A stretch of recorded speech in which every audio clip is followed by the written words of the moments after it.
अस्सलाम वालेकुम, खुशामदीद। एक और इमरजेंसी कंडीशन, अगर आपकी पेट की, आपकी कैट की कोई भी हड्डी टूट जाती है तो उस कंडीशन में आपने फ़र्स्ट एड के तौर पे क्या करना है।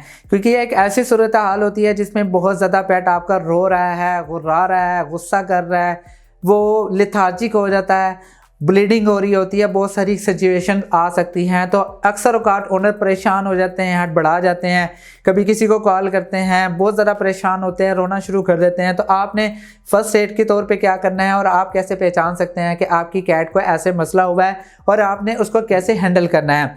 फर्स्ट ऑफ ऑल, कैट्स में ज़्यादातर जो फ्रैक्चर है वो या तो पेल्विस में होते हैं, पीछे वाली बोन्स के अंदर, फीमर में हो सकते हैं यानी पीछे वाली जो बड़ी बोन होती है उसके अंदर, या फिर जॉ या टेल के अंदर हो सकते हैं। साइंस क्या हैं? आपका पेट कराई करेगा, रोएगा, बहुत ज़्यादा ज़ोर से गुर्रा रहा होगा, गुस्सा करेगा, हाउलिंग होगी, म्याऊंग होगी, ग्राउलिंग होगी। इसके अलावा वो सही तरीके से चल नहीं सकता, लिंपिंग करेगा, उसको चलने में दिक्कत आएगी, उसके जो पाँव हैं वो बिल्कुल घिसरा के चलेगा। इसके अलावा वो कुछ खाना पीना कम कर देगा, हो सकता है बिल्कुल ही ना खाए। इसके अलावा हो सकता है वो अपने आप को ग्रूम ना करे और जो एरिया फ्रैक्चर हुआ है वहाँ पर स्वेलिंग हो जाए, ब्रूजिंग हो जाए, वहाँ पे या तो वो जगह नीली होनी शुरू हो जाए या वहाँ से ब्लड आना शुरू हो जाए। इमीडिएट केयर कैसे करनी है? फर्स्ट ऑफ ऑल, आप अपने पेट को देखें, क्योंकि इस सिचुएशन में पेट आपका किसी भी तरीके से आपको अटैक कर सकता है। इस तरीके का जो पेट होता है उसके लिए एहतियात यही है कि आप अपने हाथ में टॉवल लें, उसको प्यार करें अच्छे तरीके से। प्यार करने के बाद उसका एरिया अच्छे तरीके से देखें, उसके नीचे वाली जगह देखें वहाँ पे कोई ज़ख़म तो नहीं है, क्योंकि अगर ज़्यादातर कार एक्सीडेंट या बाइक एक्सीडेंट के केसेस होते हैं तो ज़ख़म भी हो सकते हैं बोन्स के टूटने के साथ साथ।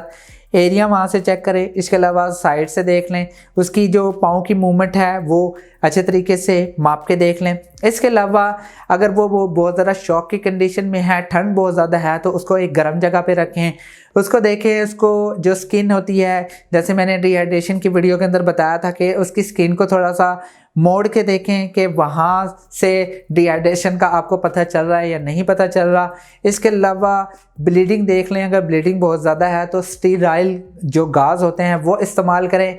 और अगर आपको लगता है कि आप टॉवल में अच्छे तरीके से लपेट सकते हैं तो आप टॉवल के अंदर लपेट लें, क्योंकि टॉवल के अंदर लपेटने का फ़ायदा ये होगा कि आपका पेट ज़्यादा मूव नहीं करेगा, उसको ज़्यादा दर्द नहीं होगा, उसको ज़्यादा दिक्कत नहीं होगी और आप उसको प्यार से पकड़ के अपनी गोद में बिठा लें, उसके पास बैठ जाएं ताकि वो ज़्यादा मूव ना करे।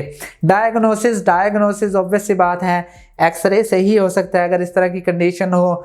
कुछ ओनर्स ये कह देते हैं कि डायग्नोसिस की ज़रूरत नहीं है, हमें पता है कि भाई हमारी पेट की टांग कहाँ से टूटी है, बिल्कुल आपको पता होगा, हमें भी अंदाज़ा हो जाता है, लेकिन एग्जैक्ट डायग्नोसिस के लिए एक्सरे रिकमेंडेड होता है। अगर एक्सरे नहीं करवाएंगे, गलत टांग जुड़ गई तो पूरे ज़िंदगी का मसला हो जाता है। तो प्लीज़ इस चीज़ का ख्याल किया करें, जो डॉक्टर आपको सजेस्ट करते हैं तो उसको भी फॉलो किया करें।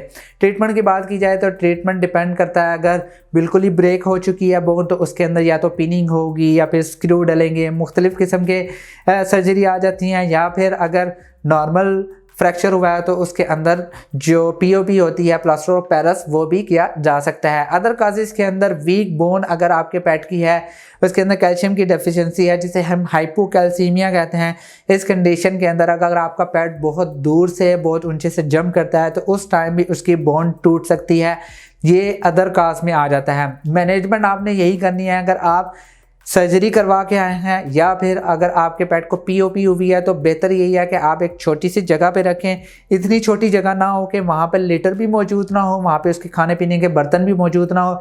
एक नॉर्मल नरम जगह जहाँ पर वो अपने आप को कंफर्टेबल फील करे, आराम से बैठ सके, उसको वो प्रोवाइड करें। उसको स्ट्रेस फ्री रखें। स्ट्रेस फ्री नहीं रखेंगे, स्ट्रेस में आएगा तो हीलिंग प्रोसेस भी लेट हो जाएगा। मैं उम्मीद करता हूँ एक छोटी सी वीडियो आपको पसंद आई होगी। अगर पसंद आई है तो प्लीज़ लाइक कीजिए, शेयर कीजिए और प्लीज़ इस चैनल को ज़रूर सब्सक्राइब कीजिएगा। इंशाल्लाह नेक्स्ट वीडियो में मिलते हैं। खुदा हाफिज़।